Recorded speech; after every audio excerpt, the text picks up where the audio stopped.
Olá, amigos, sejam muito bem-vindos a mais uma emissão no canal Espiritismo e Vida, do estudo sistematizado de O Evangelho segundo o Espiritismo. Nós temos hoje a alegria de comentar o capítulo 13, né? Iniciamos o capítulo 13.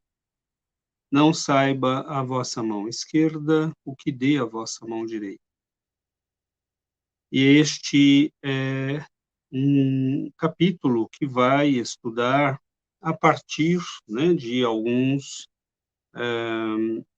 textos dos evangelhos, sobretudo de São Mateus, capítulos 6 e 8.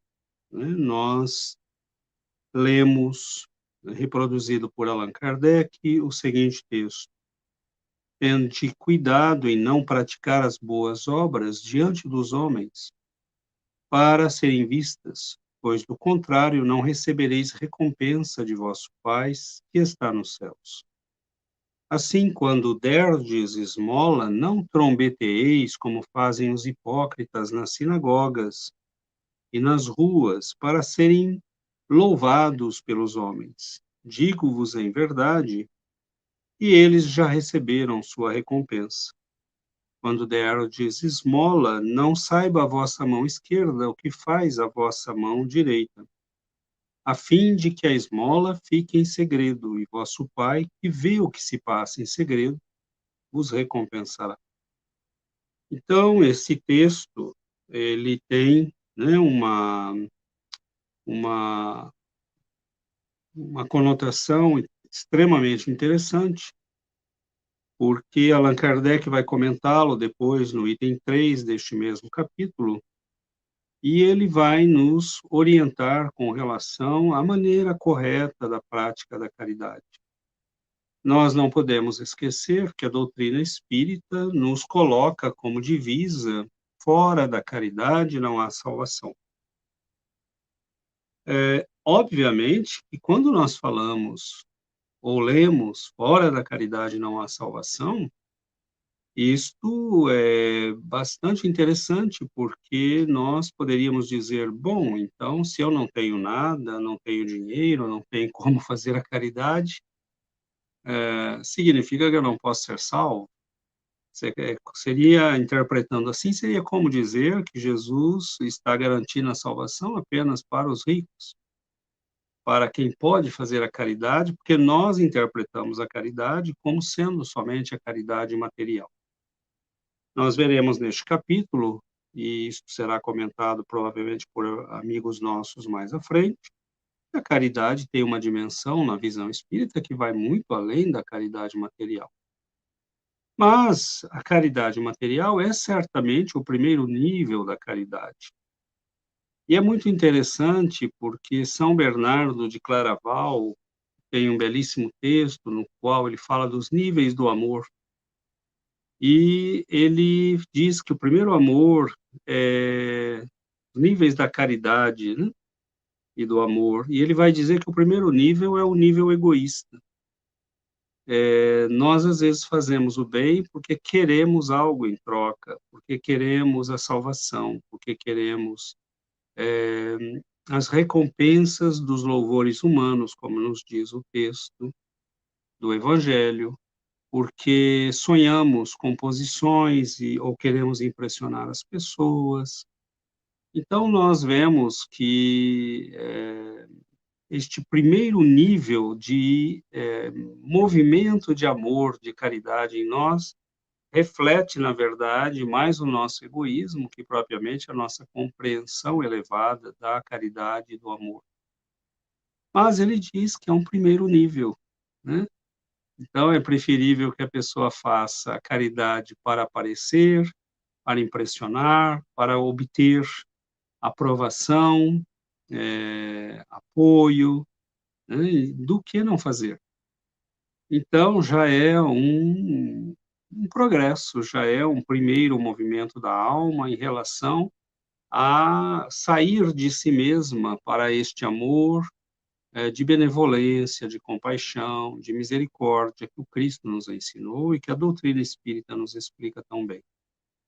Então, é muito interessante que o Cristo vai nos dizer, né, que não é só importante fazer a caridade, é importante que esta caridade, sobretudo quando afeta a dignidade das pessoas, a caridade deve ser praticada levando em conta não só a necessidade da pessoa que recebe, mas a condição humana dela, o orgulho que ela tem direito de ter, de se sentir fragilizada.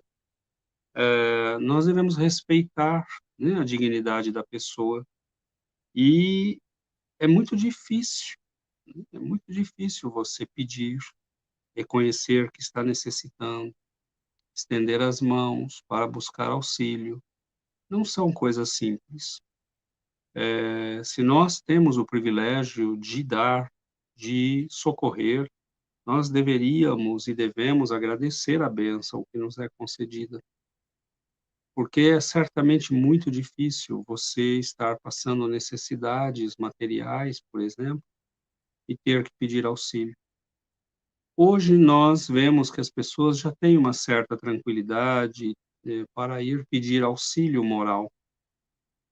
Muitas vezes recebemos nas casas espíritas irmãos nossos atravessando problemas difíceis, mas mesmo assim é uma situação delicada, né?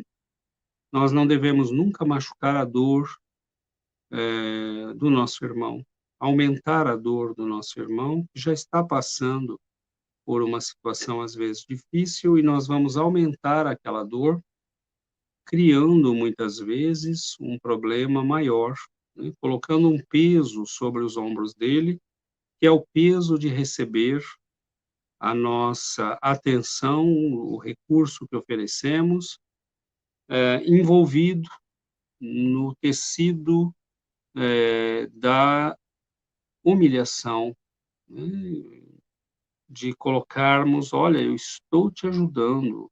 Olha, eu estou resolvendo este problema para você. Não esqueça, hein". Então nós, às vezes, machucamos a pessoa que vem a nós pedindo auxílio, pedindo socorro, com atitudes orgulhosas, vaidosas, que vão machucar, vão ferir aquela pessoa e que muitas vezes vai aceitar, porque precisa realmente, porque está passando por momentos difíceis. Então, é muito importante, né, fazer o bem sem ostentação. E Jesus, ele identificava muito bem essas atitudes farisaicas. Era muito comum nos fariseus esta prática externa da religião, né? Então a oração para eles era algo que tinha que ser feito em público, gritando a altas vozes. A caridade era algo que tinha que ser feito à vista, para que você pudesse ser visto como alguém que estava praticando bem e ser louvado, aplaudido pela comunidade. E o Cristo vai dizer, né, o reino de Deus está dentro de vós, a prática da caridade e do amor deve se passar no silêncio do respeito, da consideração, da humildade daquele que sabe reconhecer que ter a bênção de poder auxiliar, né, é um privilégio, né, é uma bênção para as nossas vidas. E muitas vezes nós não reconhecemos isso e até machucamos os nossos irmãos. Então, ele o texto, né, do Evangelho segundo o Espiritismo nos coloca estes diversos níveis de, equívoco, se podemos dizer assim, que nós temos, né. Allan Kardec vai falar daqueles que dão, escondendo a mão, mas deixando um pedacinho da mão, né, para que ela possa ser vista. Nós vamos, às vezes, ter a atitude daquele que quer que o beneficiado saia proclamando a nossa bondade, a nossa ajuda. Muitas vezes nós vamos exigir manifestações de gratidão, o que é também bastante inapropriado. Se nós realmente tivéssemos compreendido a mensagem do Senhor, do Evangelho, da prática do amor cristão, nós não pediríamos aos nossos irmãos provas, que nos deem provas de reconhecimento e aplausos, né, e saiam falando para todo mundo.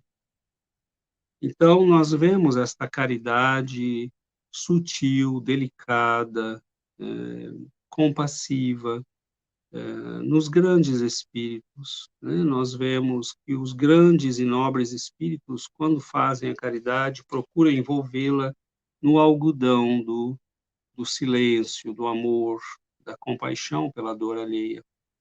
E isso é muito bonito. Nós vemos, por exemplo, né, na obra de Chico Xavier, na vida de Chico Xavier, essa atitude de ir para os bairros pobres, abraçar as pessoas carentes, né? Lembramos a história do Adelino da Silveira, né? Contando que um dia o Chico, né, beijava a mão de todas as pessoas que beijavam as suas mãos, ele retornava o beijo e Adelino lhe pergunta, né, por que, Chico, né, que você já está cansado, né, e não precisa, né?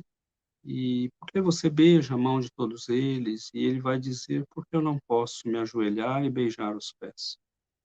Então, é o servidor do Evangelho que reconhece naqueles que estão ali irmãos de caminhada, irmãos de evolução. E nós devemos nos dar as mãos uns aos outros como irmãos de caminhada. Nós ouvíamos hoje, num dos nossos estudos, uma companheira que dizia, né, eu passo às vezes por mendigos da minha cidade e houve um momento que eu resolvi não dar mais nada, porque eles usam dinheiro para beber, alguns até descaradamente escrevem, né, me ajude a comprar uma pinguinha. Mas num certo momento ela disse, eu passava por ali, não dava nada, eu sentia um mal-estar, porque ela falou: "Não sentia que eu estava fazendo algo correto".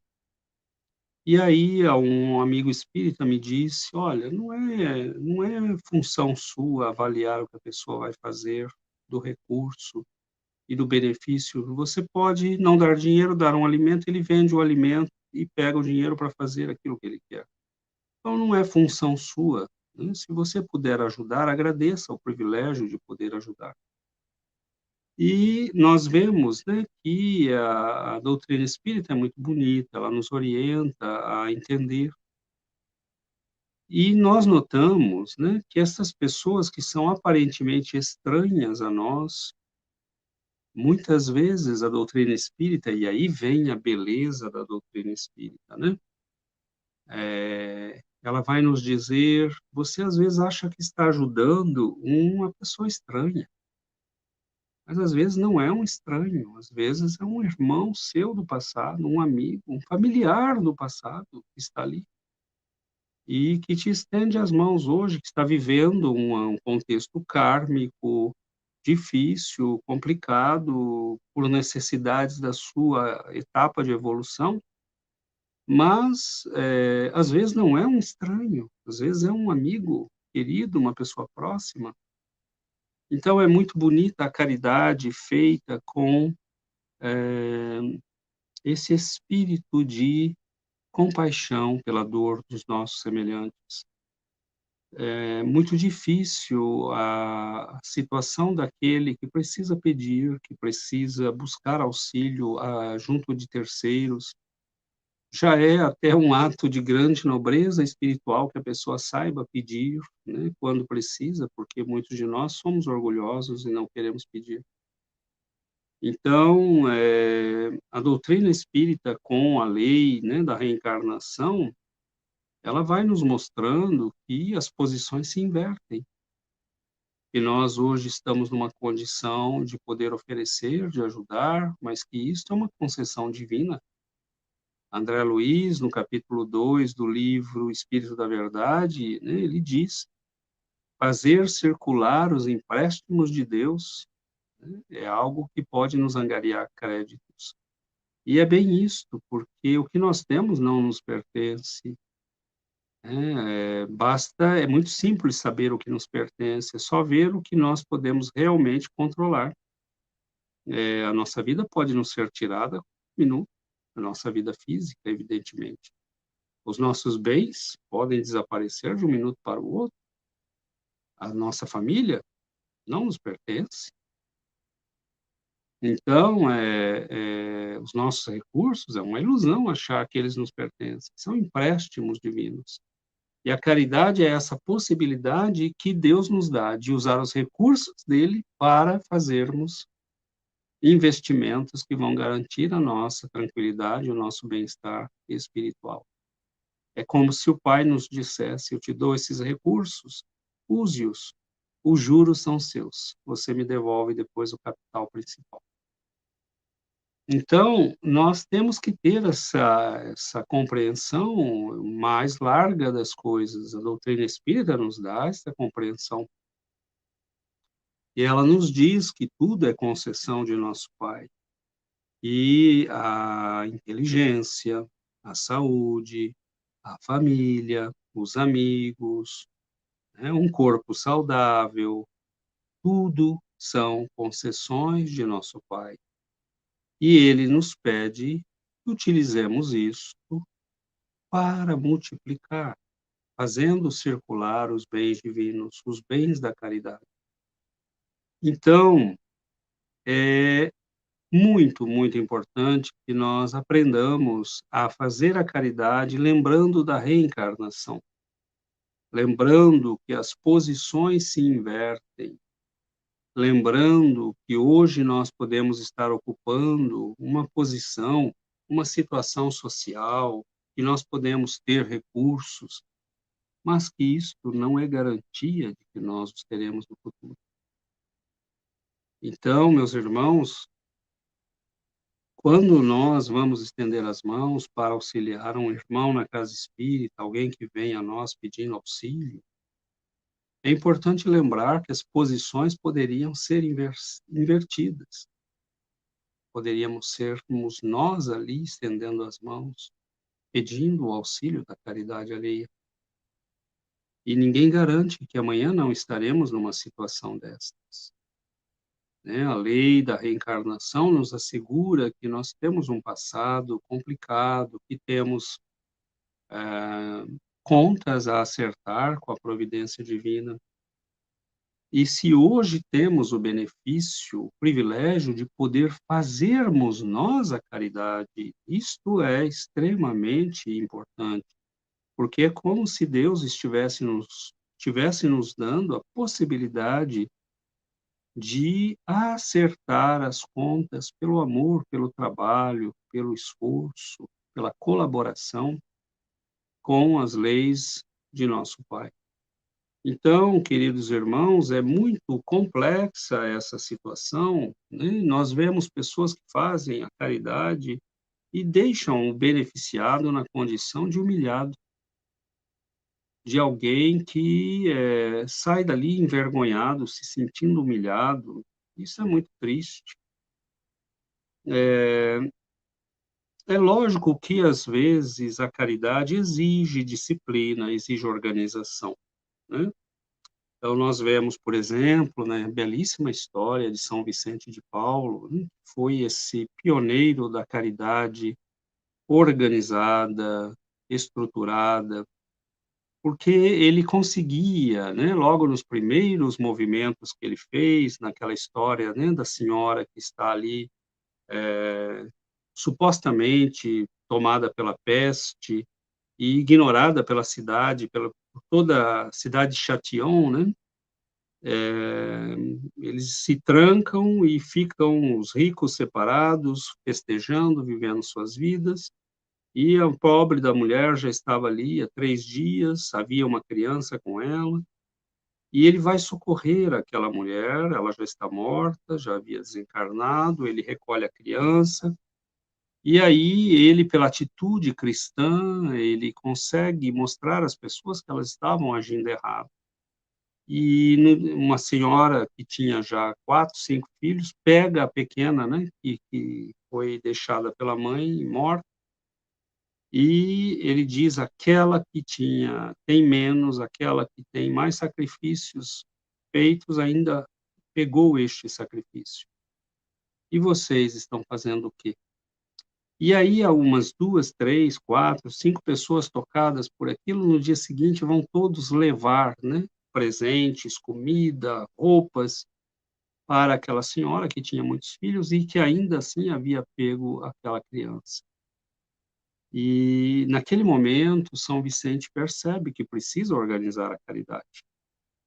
E por que nós dizemos isso? Porque muitas vezes a pessoa chega no centro, tem que passar pelo acolho com fulano, responder questões por cicrano e preencher documentos né, temos que ter organização, mas tentemos fazer as coisas de modo a que as pessoas se sintam primeiramente acolhidas, né, primeiramente acolhidas, bem recebidas.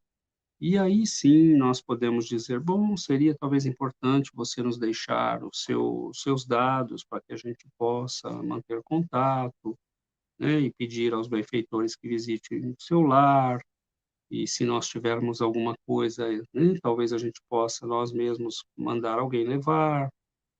Então é essa sutileza, né, de primeiro acolher, primeiro receber bem, primeiro deixar a pessoa à vontade, usar palavras, eh, tranquilizadoras, caridosas. "Seja bem-vindo, meu irmão, né, essa casa, é uma casa de todos nós, você é bem-vindo. Quais são as suas necessidades? Nós podemos ser úteis a você, talvez não possamos, mas faremos o melhor para te auxiliar". Então, a doutrina nos ensina esta beleza que é não só fazer a caridade, mas envolvê-la numa forma de fazer que em si já é uma caridade. Isso é muito bonito, né? A doutrina tem essa beleza de discernimento, de esclarecimento para nos mostrar que a caridade não é só o que nós fazemos, como nós fazemos. Então, a caridade material, por exemplo, e nós veremos mais à frente que a caridade pode ter múltiplos níveis e dimensões. Isso é muito importante também. Mas Allan Kardec, nestes 3 itens, enfoca mais a caridade material. E nós vemos, né, os espíritos nos aconselhando não só a fazer a caridade, mas a fazê-lo com caridade.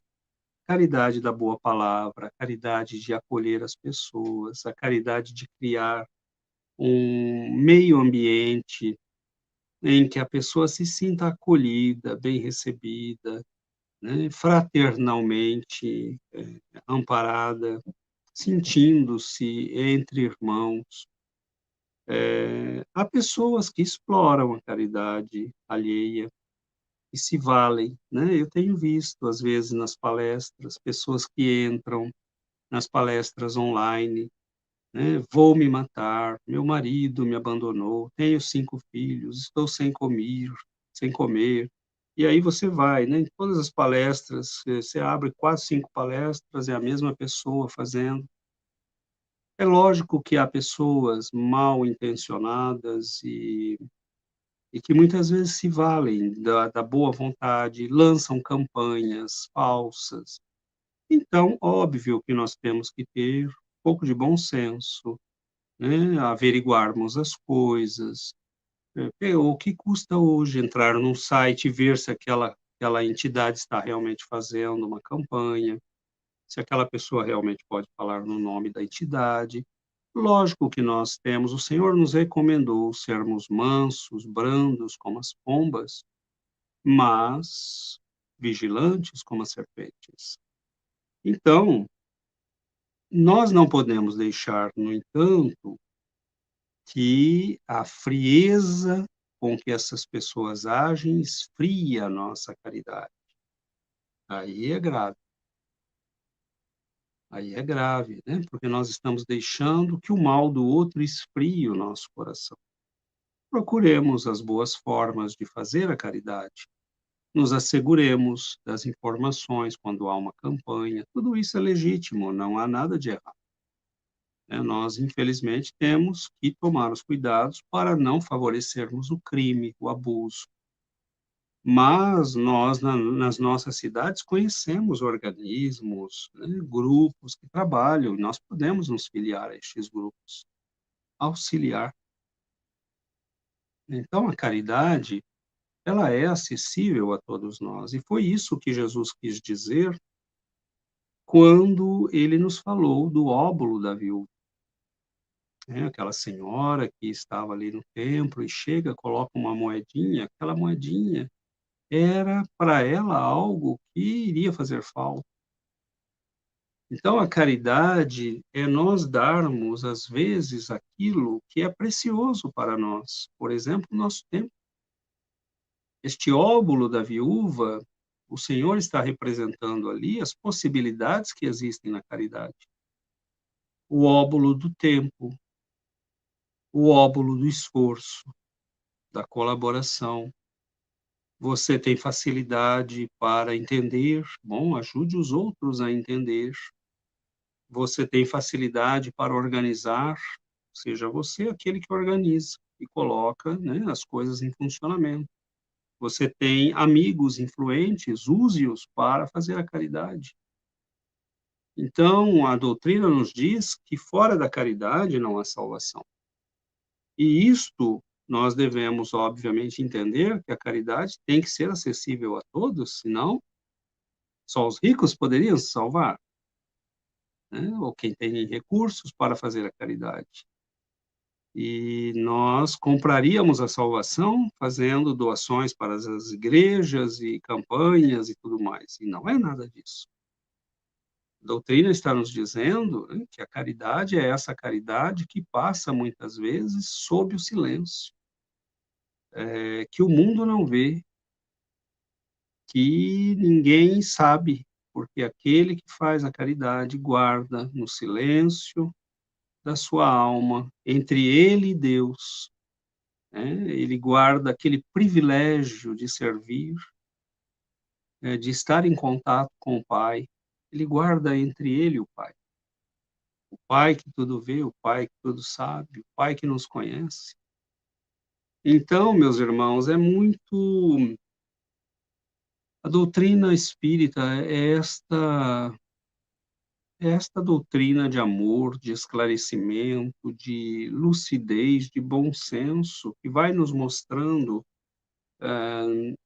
não só aquilo que nós precisamos fazer, mas como nós devemos fazer, né? E ter essa sutileza, por exemplo, nós falamos da caridade material, porque é a primeira que nós pensamos e é, às vezes, a mais fácil. E, no entanto, ela exige de nós um discernimento, uma compreensão profunda da caridade, da psicologia humana, das formas de nos relacionarmos com os nossos irmãos. Mas existe a caridade nos seus níveis nos diferentes níveis de relacionamento que nós temos. Muitas vezes, uma pessoa comete um erro e nós a humilhamos. Muitas vezes é alguém da família que deixou cair uma xícara, um prato, e nós saímos gritando, né. Então a caridade é o que é produzir alegria no outro, é produzir contentamento no outro, gratidão no outro, né. Como diz na mensagem do evangelho, que alguém fale o nosso nome com devotamento, com reconhecimento. Lembramos da história de André Luiz, não é mesmo? Que chega em nosso lar e tinha só a mãe orando por ele e uma ex-paciente a quem ele havia feito um favor de atender alguém e que orava sempre por ele, né. Vamos lembrar daquele moço rico, bem apessoado, que dona Márcia Bacelli conta, né, no livro, que é publicado por seu marido, Chico Xavier, Mediunidade e Luz, se eu não me engano, me falha agora o título, e ele era espírita, né, vai visitar o Chico e conversa e diz: "Olha, Chico, apesar de tudo, eu tenho uma vida boa, tenho um bom emprego, tenho recursos, tenho uma boa formação, trabalho como médium, mas eu sinto ainda assim um grande vazio. E pergunte a Emmanuel o que que é isso." E Emmanuel, respondendo através do Chico, diz: "Diga a ele, Chico, que falta a ele a alegria dos outros, a alegria dos outros." Né, então, a doutrina espírita está nos dizendo para não passarmos a vida em branco, né, que os nossos dias neste mundo sejam preenchidos pela caridade, da compreensão, da boa palavra, do bom pensamento, da oração pelos necessitados, a caridade do ensino, né, a doutrina espírita precisa ser ensinada pelo nosso exemplo, mas pela divulgação, pelo oferecimento de livros. Quantos irmãos nossos desorientados, pensando em suicídio, vivendo ao redor de paixões doentias que vão causar karmas difíceis para o futuro, remorsos, sofrimentos. E nós temos em mãos o conhecimento que pode libertar estas pessoas, melhorar suas vidas, iluminar os caminhos, evitar o remorso, o erro, a dor, o sofrimento. Então, que bênção maior nós podemos ter, se não esta de divulgar a própria doutrina espírita, de oferecê-la aos nossos irmãos. Então, a caridade é algo muito vasto, não é só dar coisas, né? Doutrina vai nos dizer também como dar as coisas, e vai muito além de simplesmente oferecer bens materiais. É a forma de falar, é a forma de agir, é a forma de pensar, é a forma de nos dirigirmos às pessoas, é a caridade dos gestos, né? A pessoa nos fala alguma coisa e a gente faz aquela cara de né? É o sorrisinho, é a reação de desdém, de desprezo em relação a alguém, levantar dúvidas sobre o caráter das pessoas ou sobre suas intenções. A caridade é algo muito mais vasto, né? Ela implica mesmo a nossa forma de viver no mundo, nossa forma de ser no mundo. Então, a presença do Cristo nos ensinou essa caridade vasta, né? Que é mais do que oferecer coisas, é uma forma de viver, é uma forma de ser. E Allan Kardec compreendeu muito bem tudo isso. O gênio kardeciano é algo que nos impressiona sempre. A forma lúcida, esclarecida, precisa, como ele percebeu, entendeu as coisas, né? É algo muito bonito.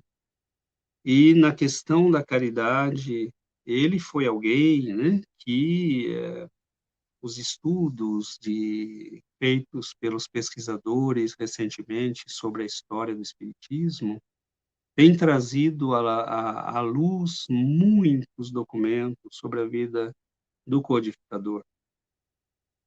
E entre estes documentos, descobriram-se cartas de pessoas que escreviam pedindo ajuda a Allan Kardec, ajuda financeira, ajuda. Me lembro aqui de um pai que escreve perguntando de um filho, né, estava muito preocupado, o filho havia partido para Paris, o pai escreve do interior da França, e pedindo a ele que se informasse, que averiguasse o que estava acontecendo com o menino.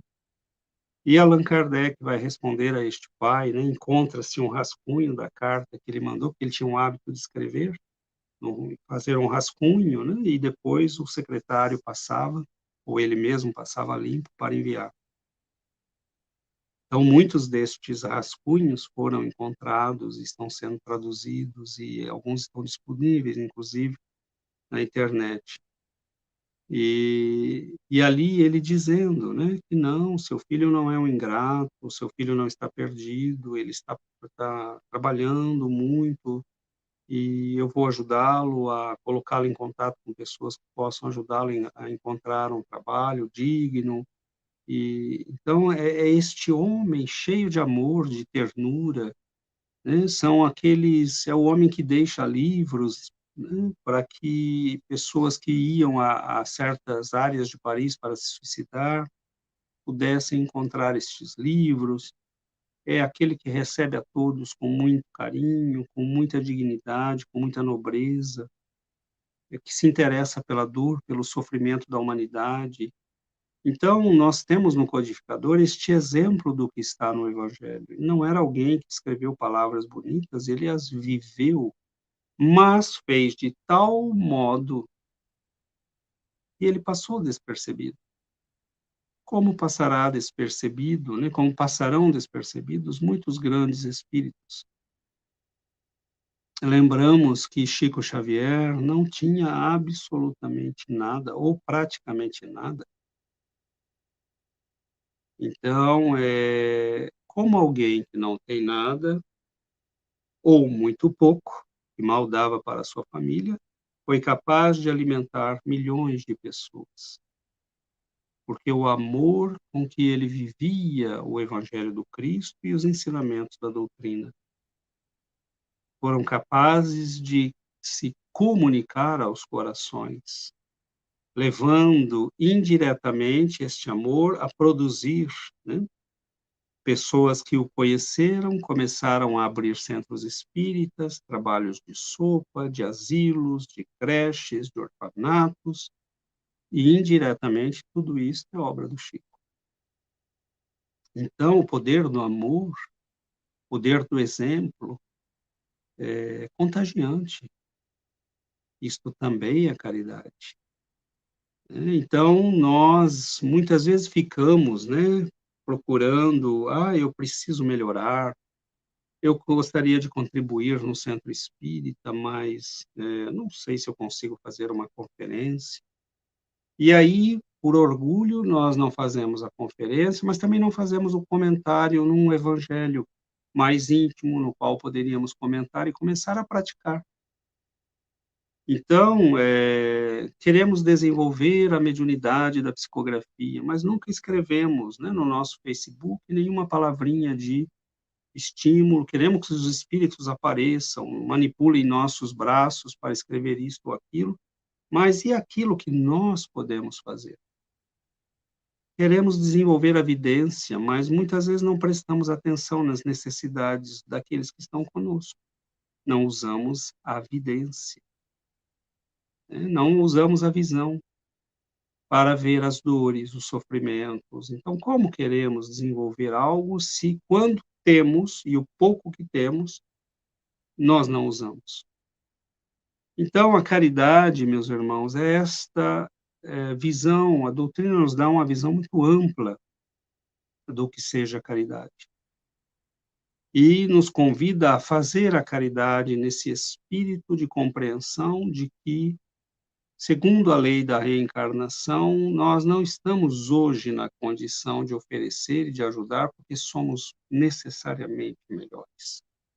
Às vezes nós somos mais endividados do que aquele irmão que está nos estendendo as mãos por uma ocasião da vida na qual ele está e com dificuldades e passando, às vezes, por uma situação de dificuldade temporária causada por uma perda de recursos, ou de um familiar, ou de uma situação qualquer de vida, ou mesmo um processo kármico, mas é alguém, muitas vezes, que já tem méritos, que já tem evolução.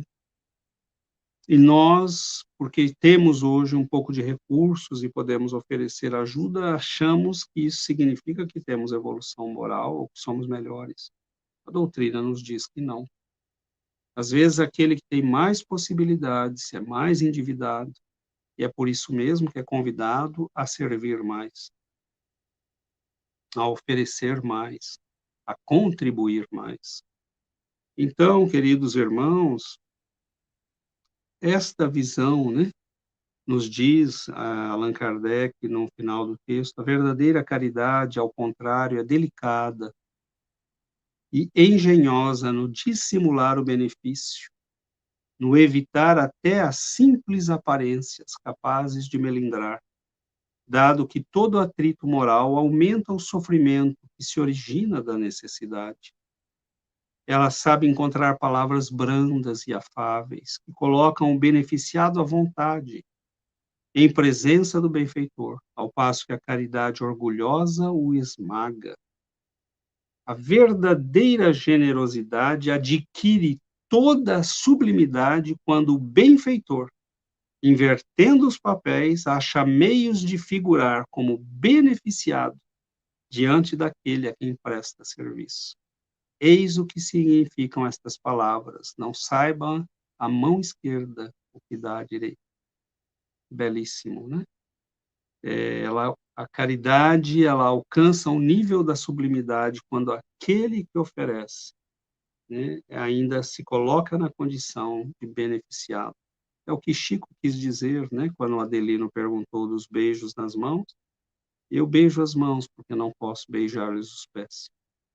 Então, é alguém que diz: eu tenho aqui o privilégio de servir, né? Essas pessoas me dão a possibilidade de melhorar, de me tornar um ser humano melhor, mais digno, mais nobre, de me aproximar do Cristo pelo trabalho do amor. Então, meus irmãos, que beleza, né?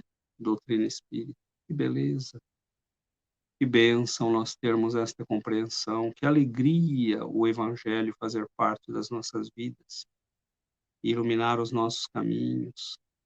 Nós que somos almas ainda tão necessitadas, com tantas dificuldades morais, ainda, né, expostos pelas nossas fragilidades a tantas tentações, a tantos desvios, a tantos condicionamentos negativos. Então, que nós possamos vivenciar essa caridade que nos ensina a servir, a amar, a partilhar. O Evangelho é, sobretudo, isto, né? Ágape, comunhão, fraternidade, né? Almas que se dão as mãos, que se auxiliam. Hoje eu posso auxiliar, amanhã talvez eu seja, né, o auxiliado. E se eu tenho a oportunidade de servir e amparar, que o Senhor me ilumine para aproveitá-la, para extrair desta oportunidade toda a luz que eu puder extrair, fazendo a caridade de modo caridoso, né? Com ternura, com respeito, com dignidade, inclusive deixando entender, né, à pessoa: que bom que você está aqui e eu posso ser eu a te ajudar, né? Não precisamos falar com palavras, mas é dizer: entendo tua dor, entendo o teu sofrimento, estou aqui com o irmão, né, para estender as mãos e, quiçá, né, não seja eu amanhã aquele que deve estender as mãos. E se for, que nós aprendamos, né, desde hoje, com este trabalho, a adquirir a humildade de saber que a vida, né, nos oferece caminhos e caminhos, e que aquele que hoje estende as mãos para doar, talvez amanhã vá estendê-las para pedir. Então, queridos irmãos, que nós reflitamos com muito carinho sobre estas lições do Evangelho, né? Capítulo 13, itens de 1 a 3, que não saiba a mão esquerda o que dá a mão direita.